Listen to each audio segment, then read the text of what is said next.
Good afternoon, everyone, and welcome to the second video of my Module 1. Module 1 is designed for everyone, which is why it's called Module 1. No, I'm kidding. It just happens to work out that way. So would you please reach out to me as I had shared in my last video. There's my email. Please let me know how you're doing. What's your status? What can we help you with? What can I help you with that you're struggling with? Perhaps you're already on the music and you're struggling with a particular song, and I simply can help with that very quickly. Perhaps you're struggling with making good sound, or you're having a hard time with the hand position on a piano or on recorder. I'm also available to do that, but I'm also going to be creating other content designed for certain grade levels that are working on various instruments. For example, 5th grade, you're working on recorders and Orff instruments. 4th grade, you're working only on recorders. So I'm going to be designing instruction for that, as well as for 3rd grade. I'll be putting together some helps for you with your composer project. But regardless, please reach out. Let me know how things are going. But in saying that, please also take care of you and your family first. I said that in the last video, and I say that again. Take care of you and your family first. Everything that we're doing, those are things that we can still do when we come back, and that is okay. You and your family are most important. Last week, we talked about steady beat, and today we're going to be talking about steady beat and rhythm, and particularly how it connects with time signatures and counting. Our learning targets are designed to really go across various lessons. They're more like module targets than just lesson targets, but you'll notice that the language is just a little different than the last one. The first learning target not only asks us to describe how steady beat connects to music, but also how steady beat connects to rhythm as well. And then the other two are application. Can I do it? I can make connections to recorder and Orff karate pieces so that I can practice the pieces correctly. And then I can correctly begin to include my counting. And then the note names will come. That'll be in our 3rd video. Likewise, our essential questions are really module questions. These questions are very much the same than the last question, essential questions we had. How can I use steady beat to understand how to correctly count rhythms and help me understand how a music piece fits together? Just like with a house or a building or any other kind of thing that has structure, music also has structure, and that structure is built on principles. And those principles are what we're going to be discussing in these first module videos. Now, if you're still struggling with my instruction and you just like a little more help, here are a few videos that I think are very, very good. They're very dynamic in the way that they're presented. They are done by people that are musicians and teachers themselves. The first one, Robin Gibbs, she is just a wonderful presenter, has a great voice as well. And then the other one, which is Piano TV, it's a collaboration of piano musicians and teachers that are working on these elemental music aspects. And one of those being rhythm. And in this one for Robin, she particularly talks about the origin of rhythm. And then in strong and weak beats and time signatures, she does a really great job. I forget her name, but she does a really great job connecting strong and weak beats and time signatures to rhythm. So I really encourage you to reach out and find those videos. You can just type in the names through YouTube, or if you want to find the links, they're in your packet as well. Although this one is not in your packet, I would just type in the name. Let's get into it. Here I have a measure, and a measure is simply this. this is the definition of a measure. It's the division of the musical line. That's all it is. The division of a musical line. So here we have a measure, and it's being bound by two things. So let's go ahead, and there are two bounds. One is on one side, and we're going to call that a bar line, and we're going to go ahead and abbreviate and just say bar. And then the other is on the other side, and that is also a bar. These two bars create borders for what's within, and that what's within is what we're going to be learning how to count and to play and interpret.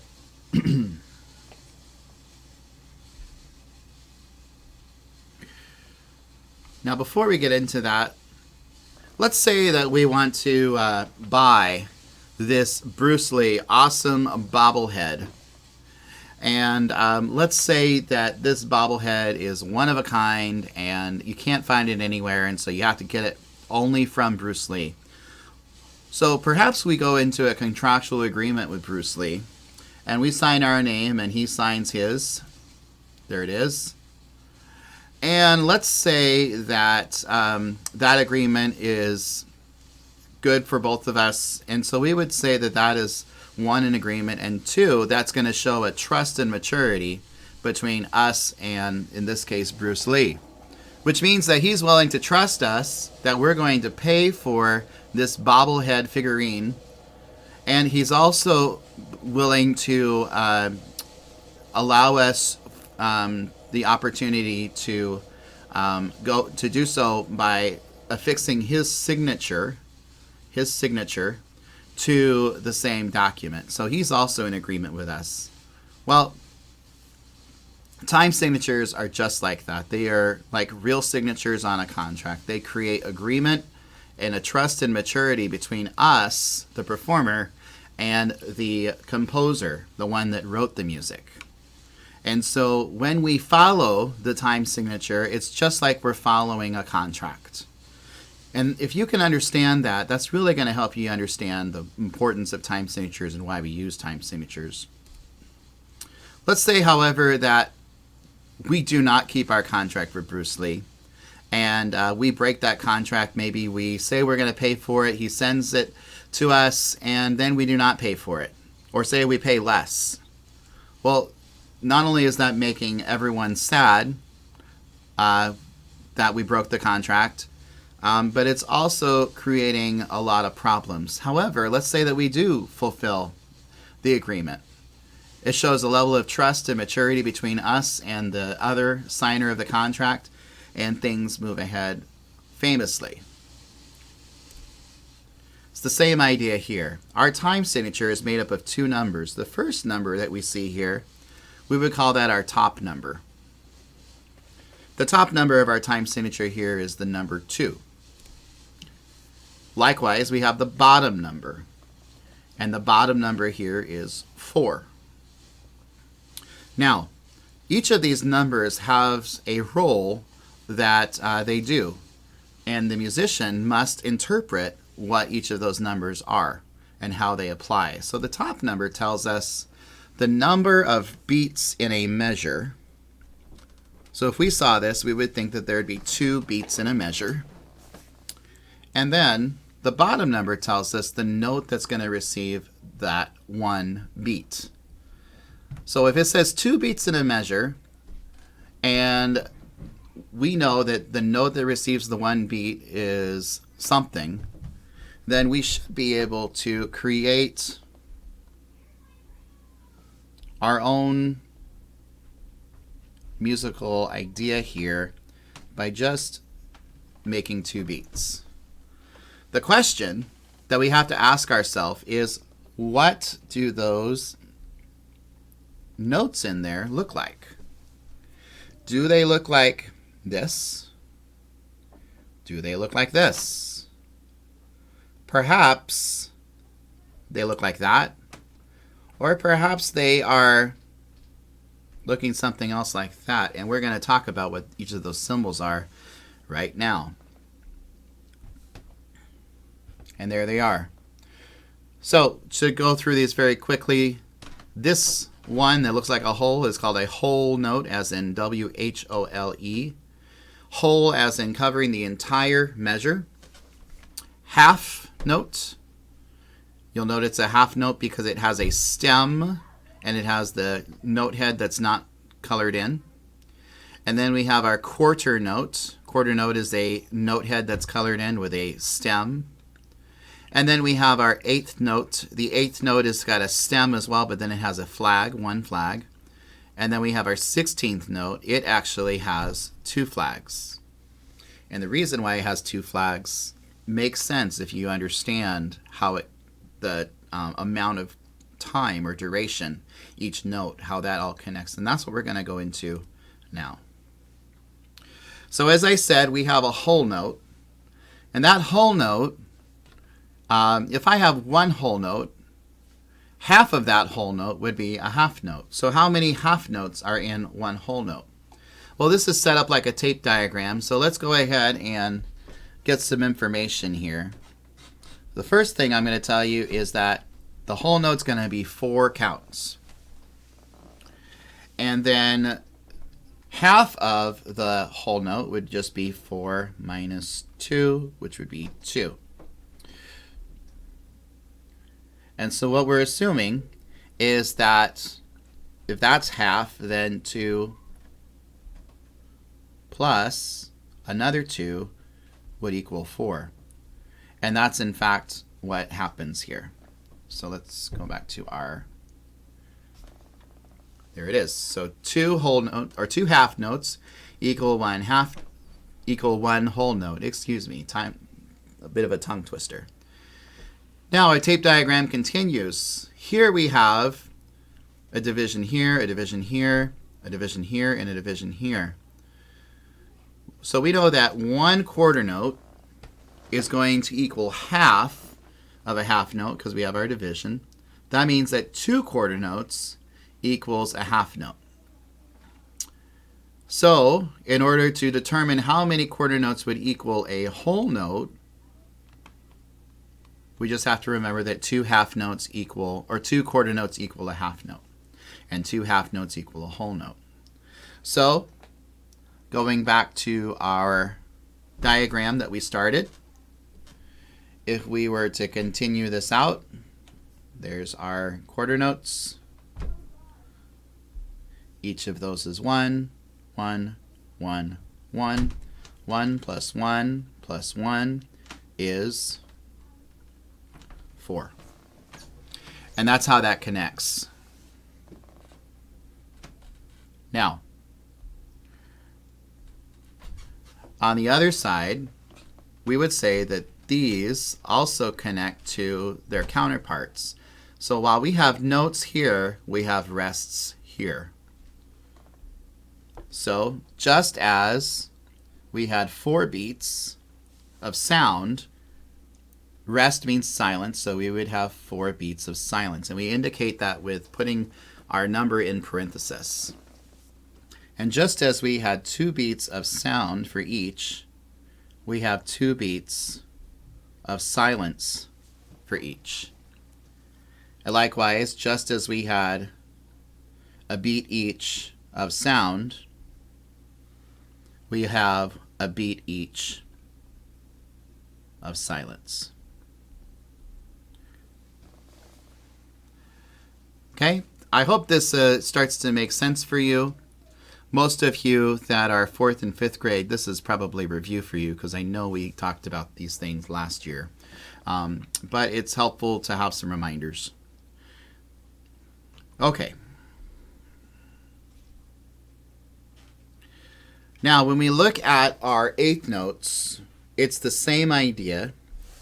We have a quarter note over here, and we know that we said that that quarter note is equal to 1 beat.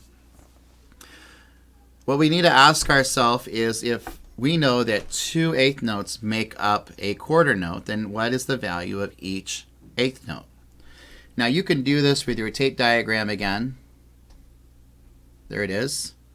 Or you can do this by using shapes. So I'm going to go ahead and use shapes for this. And by shapes, I really mean that we're going to go ahead and we're going to tell a little story.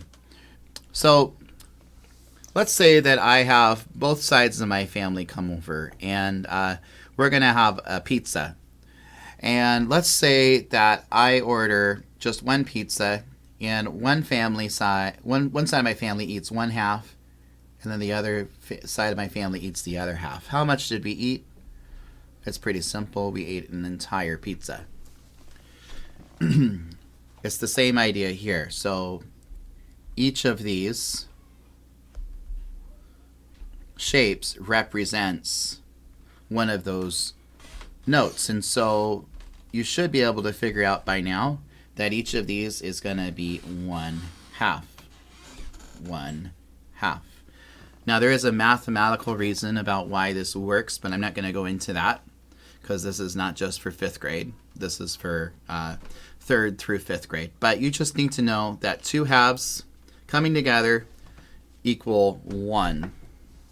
And that's why those 2 1/8 notes equal 1. So each 1/8 note equals half. Okay. So back to our lesson.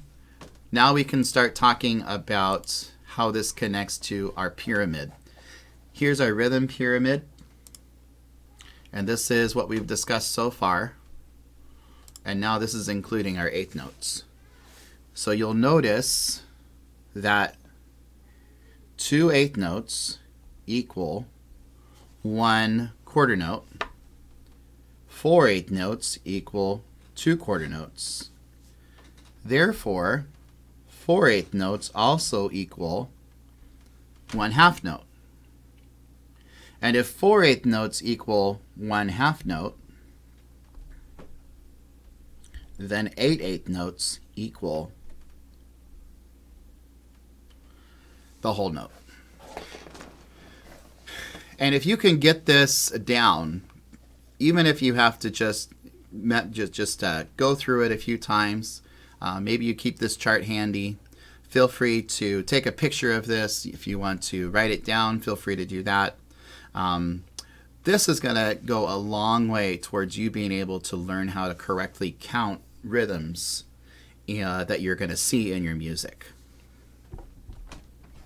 Okay. So going back to our time signature here in this piece that we're looking at, this one measure, says 2/4. So we know that 2, it's going to be 2 beats in a measure, and the 4 is going to receive the beat. Now for today, I'm only going to just share with you that 4, when you see the 4 on the bottom, it means that the quarter note is going to get the beat. I'm not going to go into why. I will later on, but I will not go into why right now. Likewise, if you had a half note getting the beat, the 2 would be on the bottom. So instead of 2/4, you would have 2 on the top, 2 on the top, 2 on the bottom, so it would be 2/2. And that's how we say it, by the way. We don't say 2/4, we say 2/4, top number first, bottom number second. And then likewise, what would it be if it was the 8th note getting the beat? Think about the 16th. And then what about the whole note? I'm not going to give you the answers to that right now. I bet you can figure it out if you look that you see a pattern here. But if you cannot, never fear, we will go ahead and get into that soon. So back to our counting. How would we count these measures now that we understand what that time signature is telling us? Well, we know we could get that far because we have 1 beat, we have 2 beats, but then something happens here. What do we do there? Because we can only have 2 beats in this measure. What do we do? Oh, I have an idea. You know what? Maybe we just start our counting over again. There's our bar lines. Maybe we do it that way. That sounds pretty good. Except if we still add it up, we still see we have 1, 2, 3, 4 notes in a measure that only is supposed to have 2 beats. And since each of those beats is a quarter note, then that means we have 4 beats in our measure, and that can't work. What could we do? Well, here's some ideas. We could go ahead and take those 2 beats out, and then we would have 1, 2. That'd be and we go ahead and place our measure line now right there. That could work. But what if we still want to perform and play those notes? What could we do? Well, just like we could take things out, perhaps we could add something in, another bar line. And now we have the correct counting for these 2 measures, actually, not just 1. And the way that I perform that, if I were to count it, it would sound like this. 1, 2, 1, 2. And the reason why I start back at 1 here, here is because of the bar line. Just like when the bar line was here at the left, I started with 1. I come to the end of my measure, and then I stop and I start again. I stop my counting and I start again. So whenever I get to a new bar line, I'm starting my counting again. So that's why we go 1, 1, 2, 1, 2. Now, if I were to sing that with the counting, it would sound like this. 1, 2, 1, 2. And you'll notice that as I sang it, and even if I clap it, there are certain beats that are stronger and certain beats that are weaker on this. So I put emphasis on here, and I put emphasis on here. And you'll notice that those are both beat 1. The second beat is the weaker beat. And I put less emphasis on these, so it sounds like this. Maybe faster. And the reason why we do that is because it creates a musical line to the piece, and it becomes more enjoyable for the ear than just going. If I were to sing it without any numbers and to just feel that beat, it would sound like this. Toot, toot, toot, toot. And that's far more interesting than toot, toot, toot, toot. One is easier to hear for the ear and more pleasant than the last one. So,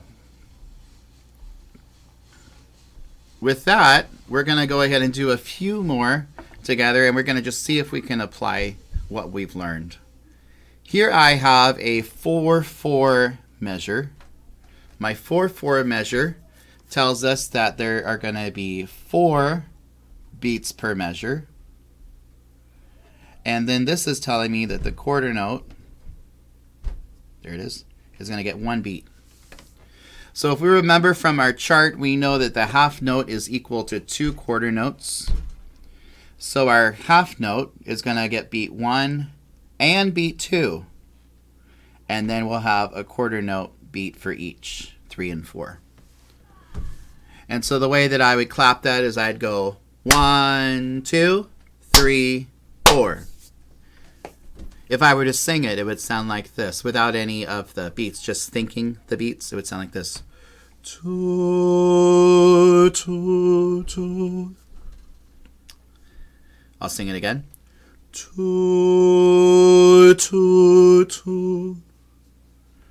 And just as we noticed in the first 2/4 example, we have a very strong beat here, and then we have a less strong beat, and then we have a weak beat. I'll do it again.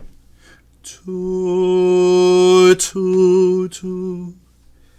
Now, Piano TV does a really good job about going into why Western music is set up this way.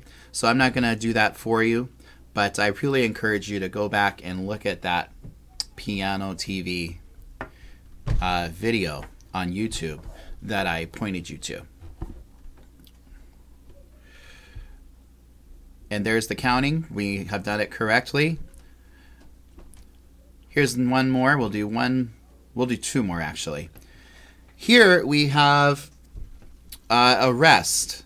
Now we didn't go into necessarily the different kinds of rests, so let's do that real quickly. If I have a rest where the hat, this portion right here, is facing up, this would be called a half rest. And a half rest and a half note get the same value. So we know that that's going to be 2 counts of silence. And then we also know, again, because we have the 4 on the bottom, the quarter note gets the beat, and there's 4 beats in a measure, we know that the next 2 beats would be beats 3 and 4. So it would sound like this, and I'll go ahead and just count a little bit, just softer, so that you know that the rest means silence. 1, 2, 3, 4. I'll do it again. 1, 2, 3, 4. Now, if I were to go ahead and sing it without any of the counting and just feeling the counting, it would sound like this. 2, 2. And you can kind of hear me beating the beat on my arm. 1. So here it is again. 2, 2. And that's the idea. Let's see how we did. Outstanding. We did fantastic. One more. Again, which way is the hat pointing? The hat is pointing up, so we can do this very quickly. In fact, I'm not going to work this through. I'm just going to give you time. About 5 seconds. A little more time. 2 more seconds left. And check your answer. So again, the half note gets 2 beats of sound, and the half rest gets 2 beats of silence. So if I were to play it with my hands, it would sound like this. 1, 2, 3, 4. Here it is again. 1, 2, 3, 4. If I were to sing it, it would sound like this. 2. Here it is again. 2. Okay, everyone, that is the end of our video for this second lesson. I want to just say again to you and your families, thank you for watching. Thank you for taking the time to learn with me.